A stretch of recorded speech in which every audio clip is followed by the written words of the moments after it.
Whew. What's up, everybody? Happy Thursday. Hope all you're having a great day. Um, Before I get into this video, because I know everybody always wondering, I get a lot of comments. Everybody was asking what's in my cup. Um, this actually today it's not water. This is one of my favorite drinks. This right here. Hold up. I don't know if you can see that. Yep, this right here. Um, Arizona green tea with ginseng and honey. My favorite drink, actually. This is so freaking good, yo. Arizona, y'all need to write me a check for that, actually, because that's actually product placement for y'all. And usually I don't like to give away free advertisement, but it's one of my favorite drinks. It is. It's blazing. Um, and I get this stuff sometimes by the case. I'm gonna be honest with you, because I don't, like I said, I don't drink soda anymore ever. After New Year's, well, New Year's Eve, I stopped drinking it. New Year's Eve was actually my last night of drinking anything with soda. My last night. But prior to that, though, I did drink a lot of green tea. Um, so now it's that's my drink. Iced tea, green tea, water. Water is the main one. But it's my drink of choice. So anyway, yesterday I did sit and I did watch the Ava episode.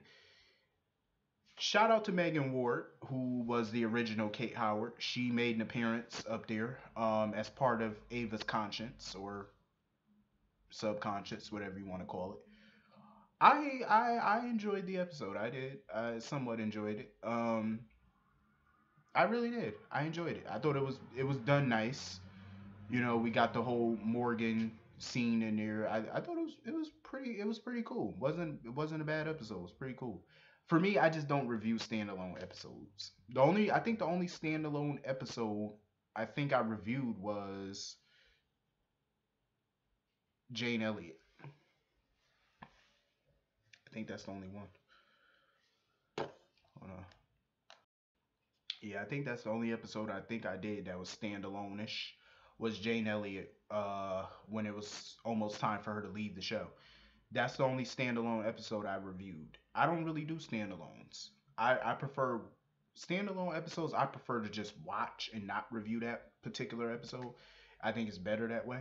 Um, but anyway, getting into this episode. Oh my god. I actually enjoyed this episode. I ain't gonna lie. I want to slap the hell out of Ned. What is this popping up on my computer? Ugh. Anyway, I want to slap the hell out of Ned. I'm just saying, Ned is getting on my nerves, and he was one of my favorite characters. Like, what are they doing to Ned? They're just making him so money hungry, and he's trying to rationalize why he wants to redevelop Charles Street. And it reminded me of real life because I love this storyline. This is what these developers do. Jim Harvey and all them, this is what they do. They go to the people, they sell you all this manure, trying to shine it up, make you think that you're getting a great deal. They're talking about pumping in all this money to help the buildings and this, that, and the third. And it all sounds good on paper. But when you look at the real logistics of it, you're basically getting screwed because when they redevelop a neighborhood, they're putting in all these high rises, these expensive condos, and most of the people that live on Charles Street right now could barely afford to live there. Imagine when they redevelop it and your rent goes up, you're going to be paying double, triple the rent. You know what I'm saying? There's no way you're going to be able to afford it. No way. You think you can't afford it now? Wait till they redevelop the area. You're really not going to be able to afford it. They sell you all this garbage. This is how these redevelopment people do. This is what they do. And how they make their money back is by pumping in all this money into the neighborhood, but they double and triple your rent. That's how they make their money back. You know what I'm saying? That's how they make a good portion of the money back. So you really have to look at the logistics of it. They could shine it up and they're oil salesmen is what they are. you know. Well, snake oil salesman, if that's the old term. Um, that's what they do. They do that in real life. Tell you, oh, we're gonna do this. We're gonna put in new pipes, new this, new that. We're gonna put in new paint jobs, new wallpaper. It's gonna be state of the art. Watch for that word, state of the art, because when you hear state of the art and this, that, and the third, that means once they're done, your rent is about to quadruple from what it is now. I'm telling you, that's what these people do. Jim Harvey, he's a crook. Um, I figured that from the first moment I laid eyes on him on this show. He's a snake. And I agree with Laura. Soon, Ned will be judged by the company he keeps, and he's keeping company with Jim Harvey. So you're about to be judged for being around that snake. Jim Harvey apparently used to mess around with Betsy Frank back in the day. I heard a rumor about that, and I guess it's true now. I heard that Jim was the one that was pushed down the stairs all those years ago, not Drew. That's what I heard. Um, I don't know how true that is. I don't know. These are just rumors. But he's obviously from Franco and Betsy's past. He used to date Betsy. Um, he remembers Andrew, and he remembers Andrew dying. That's until Franco told him Andrew never died. He's a quartermain. So now Jim wants to know everything about Andrew from Ned. Um, Something happened back in the day because it was obvious that Betsy was lying, and apparently it involves Jim Harvey. Um, Elizabeth tried to get Franco not to sell the studio or whatever because he's worried that you know how writers and stuff be having writer's block. Well, he's having a block. He can't paint a good painting, and he was thinking about selling the studio. But Laura told Elizabeth that Jim is a crook. He's all about the dollar, which he is. Um, this whole thing is about to explode. Like this whole situation is about to get ugly with Jim. Jim, Franco, Elizabeth, this redevelopment, it's about to get ugly.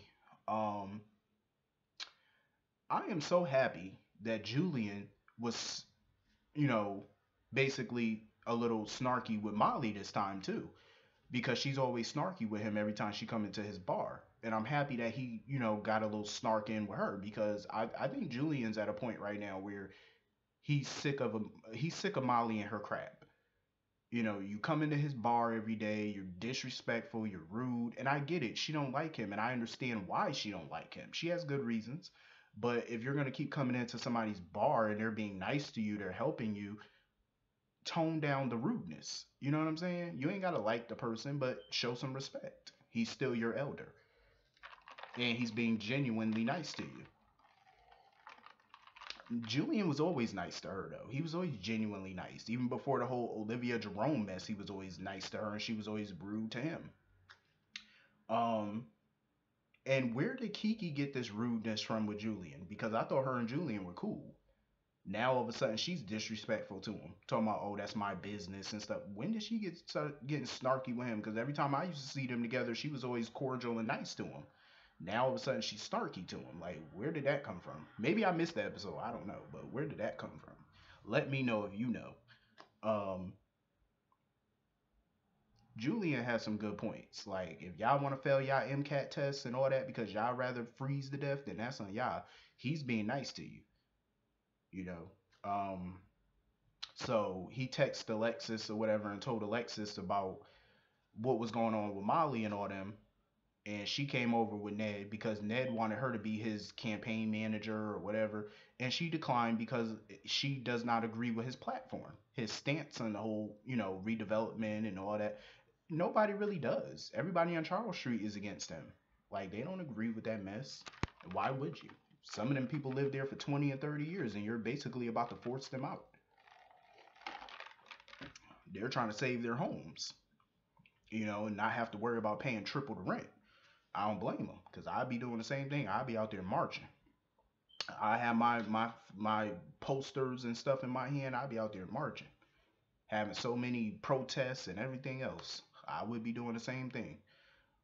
Rent, refusing to pay my rent, everything until they get some stuff straight. So apparently, Laura found out that the building is about to be condemned, and she felt like somebody could have easily sabotaged it or whatever, which is true. Somebody could have did all of that, but her and Ned were basically going back and forth arguing. Ned got into it with Julian, and he accused Julian of just protesting this whole redevelopment because he's trying to get back into Alexis's good graces. Honestly, that wouldn't really surprise me if that is what Julian's intentions are, but I don't think that's his intention. I think he's serious. You know, I think Julian is genuinely down for the cause, as he should be, because you see, Jim came to him and asked him to sell him the bar, but Julian refused. And I'm pretty sure he was being offered good money, but he still refused. So I think it's genuine. But him and Ned got into it, and he kept calling him Ted. You know, the whole time he kept calling him Ted, I'm just looking at everybody else in the episode, and nobody tried to correct Julian because I think they knew he was being an ass about it. I think they knew. Cause I'm just sitting there, I'm like, so none of y'all gonna correct him and tell him that that man name is Ned, not Ted. I said, well, whatever. I almost called him Ted myself, actually. I was about that close to calling him Ted, but then I remembered, yeah, it's Ned. So I felt like it was dope. And now Laura, well, Alexis offered Laura, to she asked Laura, does she want her to be her campaign lawyer, her legal counsel, and of course she accepted. She also, um, so she offered Molly and TJ her place to live. They could stay at her house or whatever.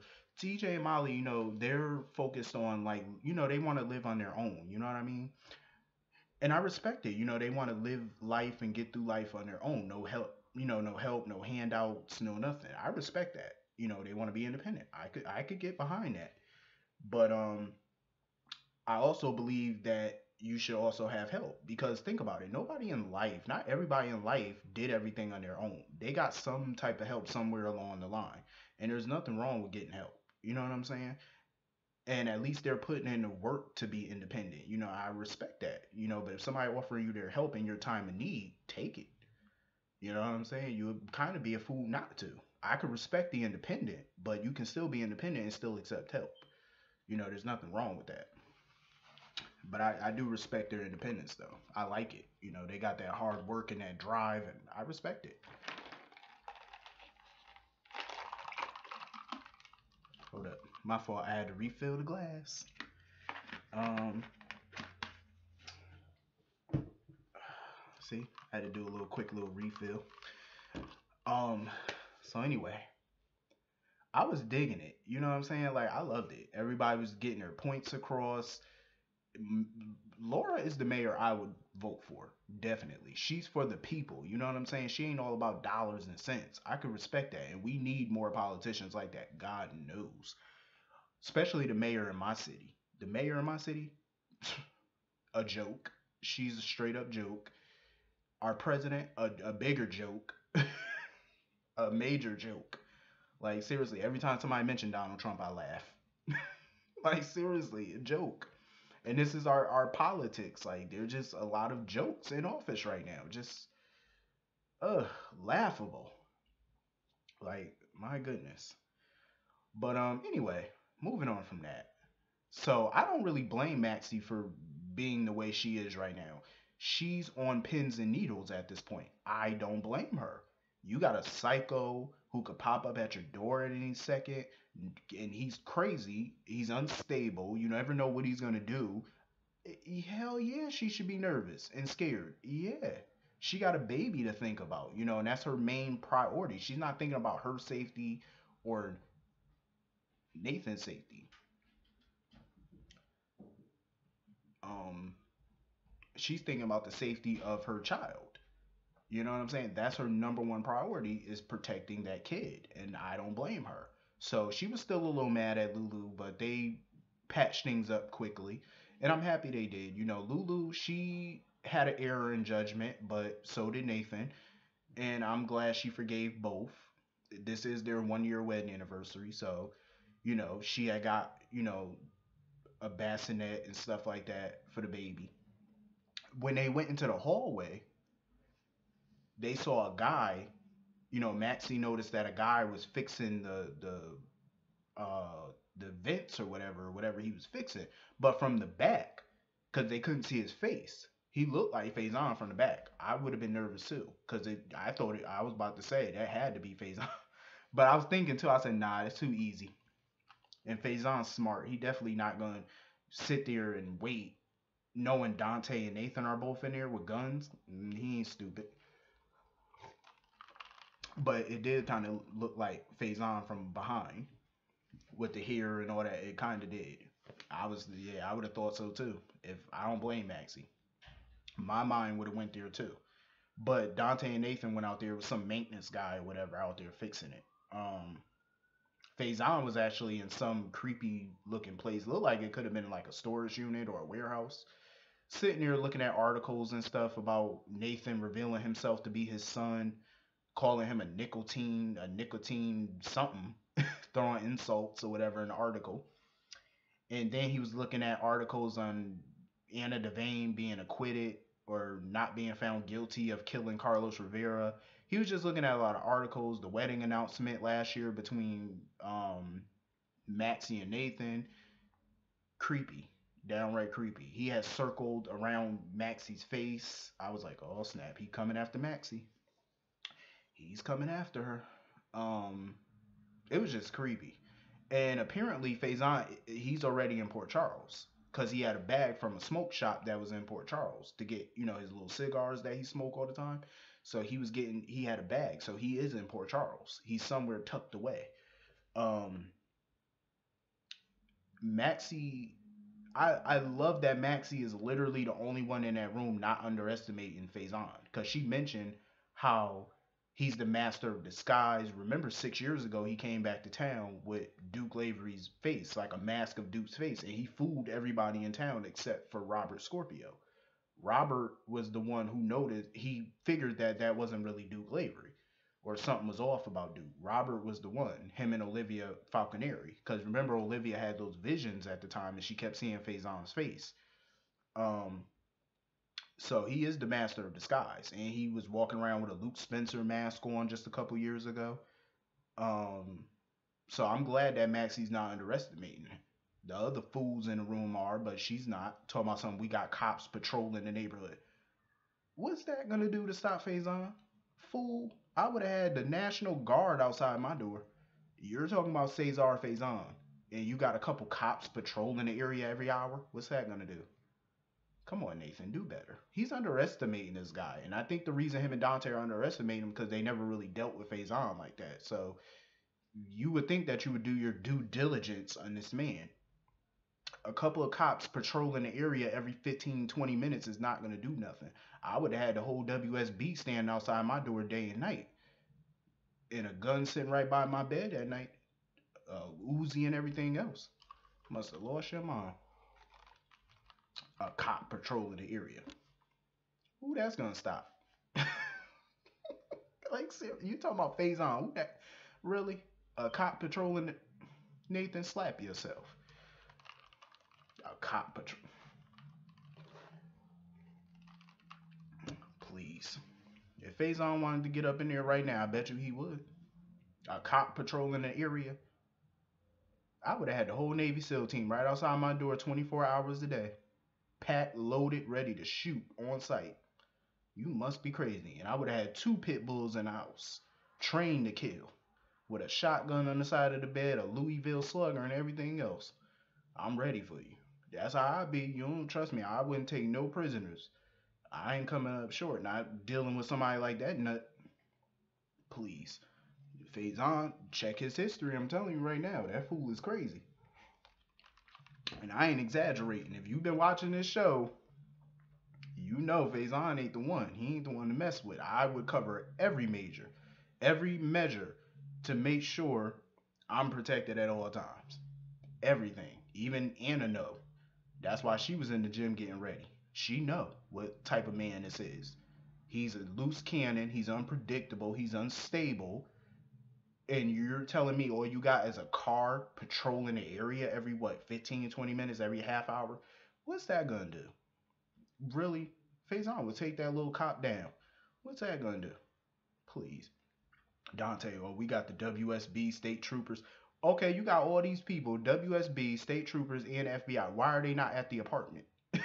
That's all I want to know. Why are they not at the apartment? I would have had all of them at the apartment, taking shifts if they have to. That's the only way I'm feeling safe. Having a little patrol car driving around, they ain't gonna help you. Please. I'll call Robert Scorpio my damn self and tell him to come stand outside my door. Forget all that.